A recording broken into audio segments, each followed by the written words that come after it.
안녕하세요. 새벽닭 책 읽는 시간에 함께 하신 여러분을 환영합니다. 2024년 1월 5일 출간된 1% 도전의 행복 챌린지 이은진 지음 책으로 네 번째 책 읽는 행복을 나누겠습니다. 이은진 님은 73세에 꿈꾸었던 첫 번째 책을 출간하셨다고 합니다. 그럼 읽어드리겠습니다. 즐겁고 행복한 길에 어려움이 있다. 누구나 행복할 수 있다. 즐겁고 행복한 것과 행복한 것은 다른 것이다. 즐겁다는 것은 무엇인가를 하고 있다는 것이고 행복하다는 것은 느낌을 말하는 것이다. 그럼 즐겁고 행복해지기 위해서는 방법은 간단하다. 실천하면 된다. 그러나 도전한다는 것은 어렵다는 문제는 답이 있다. 작은 것이든 큰 것이든 모두가 공식 있고 답이 있다.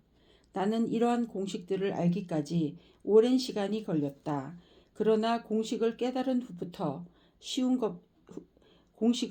후부터는 쉬운 것부터 해결하면서 살아왔다. 예를 들자면 마음속에 일어나는 불만부터 해결하는 것이다. 간단하다. 어떤 일을 만나든지 감사하는 것이다. 내가 없어도 지구는 돌아간다 라는 이야기처럼 내가 아니어도 모든 것은 돌아가고 있다는 것을 깨닫는다면 지금까지 나 아니면 안 된다는 생각이 잘못되었다는 것을 알게 될 것이다. 한번 실천해보자. 마음이 평온할 것이다. 짜증이 사라질 것이다. 자신의 시계를 느리게 만들고 감사하자. 행복을 느낄 것이다. 모든 것에서 벗어난다면 세상은 다시 보일 것이다. 평온하고 아름답게 느낄 것이다.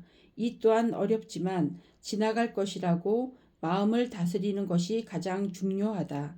성경에는 성내기를 더디하는 사람은 용사보다 낫고 자기 마음을 다스릴 줄 아는 사람은 성을 점령한 장수보다 낫다 라고 말씀하고 있다. 마음이 급해지면서 모든 것에 짜증과 불평이 생기기 때문이다. 예슬아, 벌써 시간이 지나고 있어. 빨리빨리 움직이자. 지각한다. 알았어요. 서두르지 마세요. 나는 아이들과 함께 생활하고 있다. 손녀들을 보살피고 돌보는 일을 하면서 정해진 시간에 움직이는 일들이 많아졌다. 아이들은 급하지 않은데 나 혼자 급해서 감정들을 폭파할 때가 참 많다. 마음에 여유가 없었다. 생각해보니 세상이 변하는 것도 아닌데 라는 마음이 들자 시간의 여유를 갖게 되었다. 그 후부터는 재촉으로 마음 상하는 일을 하지 않고 있다. 감정을 다스린다는 것은 행복하고 즐거운 일이다. 어떤 상황을 만나도 피해갈 줄 아는 지혜가 필요하다. 시간은 여유 있게 하고 행동은 빠르게 움직이자. 행복할 것이다. 남과 다른 인생을 살 수 있다. 남과 다르다는 것은 과연 무엇을 말하고 있는 것일까?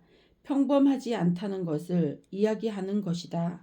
그럼 평범하지 않으려면 어떻게 해야 할까? 한번 생각해야 하지 않을까? 얼마 전 우리 동네에서 가장 큰 북카페에 다녀왔다. 전에도 자주 가는 곳이었지만 그날 나는 생각이 많아졌다.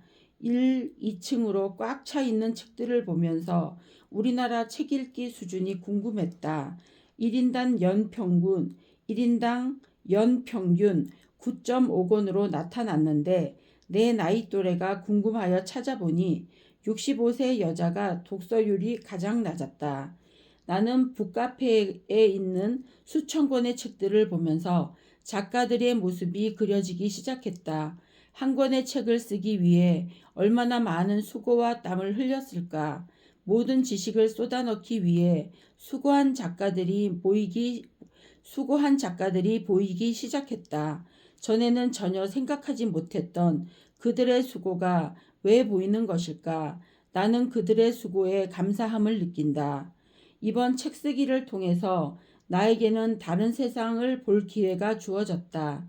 매일매일을 바쁘게 살아가는 일상에서 무언가 변화하고 싶고 새로운 것을 알고 싶다면 당장 책을 펴들어야 할 것이다.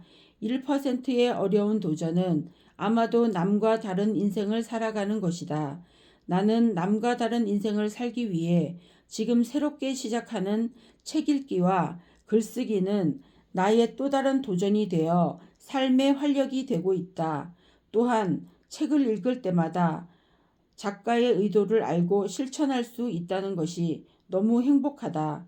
이제 책은 나의 스승이 되었다. 모르는 분야가 있으면 서점이나 도서관으로 달려간다. 많은 스승이 한 곳에 모여 있는 그곳에서 나는 그들을 만난다. 얼굴은 대면하지 않지만 그들을 만날 수 있는 것을 감사한다. 책만이 주는 장점이다. 도전은 절대 쉽지 않다. 70이 넘은 나이에 책을 통하여 지금까지 보지 못했던 세상을 바라보면서 100세를 바라보는 시대에 내가 있다는 것이 감사할 뿐이다.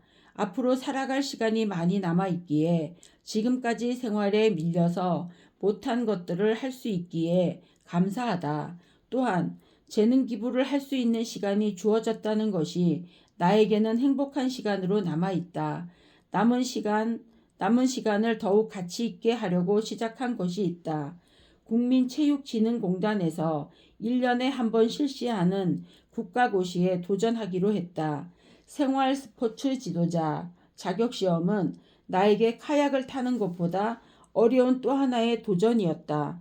운동이 육체적인 훈련이라면 이것은 두뇌와 싸움이었다. 어렵다는 것을 감지했지만 젊은 친구들과 어울리면서 그들이 할 수 있는 것들을 통과할 때 가능하고 함께 할 수 있다는 것을 알고 있기에 시작한 도전은 한순간이지만 절망과 좌절이 내 앞을 기다리고 있었다. 목표는 확실했지만 그 과정은 어려웠다. 시험을 포기하고 싶은 마음은 컸지만 먼저 내가 나를 믿지 못해서 지인들에게 선포하고 포기할 수 없는 상황을 만들었다. 그리고 책상 앞에 앉아서 씨름하며 보냈다. 모의고사를 볼 때마다 좌절할 수밖에 없는 실력을 확인했다. 앞이 캄캄했다. 시험 한 달을 앞두고 하루 10시간 동안 책과 씨름했다. 보름을 앞두고는 대한카누연맹에서 진행하는 회장배 대회가 있었다. 그곳에도 참석하여 동호회 일반부에서 40대들과 겨루어 은메달을 목에 걸었다. 그때 함께했던 대한카누연맹 동호회 위원장이자 인천시청 선수 감독이며 인천체육연맹 상무님은 카약으로 내 인생을 바꿔준 분으로 나에게 한 말이 있다. 왕누님, 이번 시험에 합격하면 왕누님은 사법고시에 합격하는 것이나 똑같습니다. 라고 나에게 힘을 주었다. 나는 그때 결심했다. 사법고시라고 생각하고 하자. 아마도 내 평생에 이렇게 열심히 해본 기억이 없을 것 같다. 고사장은 온통 젊은 20, 30대들 뿐이었다. 나이 든 사람은 보이지 않았다. 그 속에 70대 할머니가 앉아 있었다. 가슴은 뛰고 있었고 손은 떨고 있었다. 고사장은 긴장감으로 꽉 차 있었다. 젊은 친구들도 긴장하고 있었다. 시작 종소리와 함께 시험지 넘기는 소리만 들렸다. 문제를 두어 번 볼 시간적 여유가 없었다. 사회, 윤리, 교육, 체육, 심리 5과목으로 각각 20문제에 100분이 허락되었다. 참으로 감회가 깊었다. 그때의 100분은 내 인생에서 아마 다시 오지 않을 것이다. 결과와 상관없이 내 자신이 대견했다. 고사장을 빠져나오면서 나는 생각했다. 도전했다는 것에 감사했다. 공부를 시작하며 찾아왔던 어깨 통증도 믿기지 않을 정도로 시험이 끝나는 날 말끔히 사라졌다. 신기했다. 많은 사람이 수고했다는 인사와 함께 시험 결과를 물었다. 시험이 끝나자 답안지가 돌아다녔다. 함께 공부했던 젊은 친구들은 모두 합격을 맛보았지만 나는 자신이 없었다. 발표 날짜만을 기다렸다. 5월 19일 발표날이 되어 딸에게 확인을 부탁하고 기다렸다.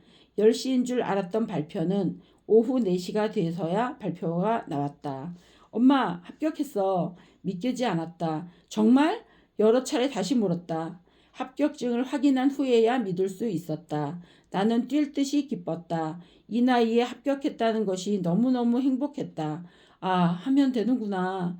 머리는 녹슨 줄만 알았는데 지금까지 불안했던 마음이 순식간에 사라졌다. 나는 합격증을 카약을 좋아하는 카톡방에 올렸다. 많은 사람이 축하의 메시지를 올려주었다. 감사했다. 이제 카약에 입문하는 사람들에게 재능 기부를 마음껏 할 수 있을 것 같다. 늦은 나이에 할 수 있는 날들이 많아지고 있다. 이것은 젊어지고 있다는 증거다. 젊은 친구들과 어울릴 수 있는 길은 그들과 어깨를 함께 할 수 있는 능력을 만드는 것이다. 지금까지 살아오면서 부러운 것들이 있다면 이제는 당신도 찾아서 도전해보자. 살아있다는 것에 감사함이 느껴질 것이다. 할 수 있는 것부터 도전하자. 그리고 할 수 있는 도전을 늘려가자. 이은진. 함께 읽어주셔서 감사합니다. 책이 양식이 되는 하루 되세요.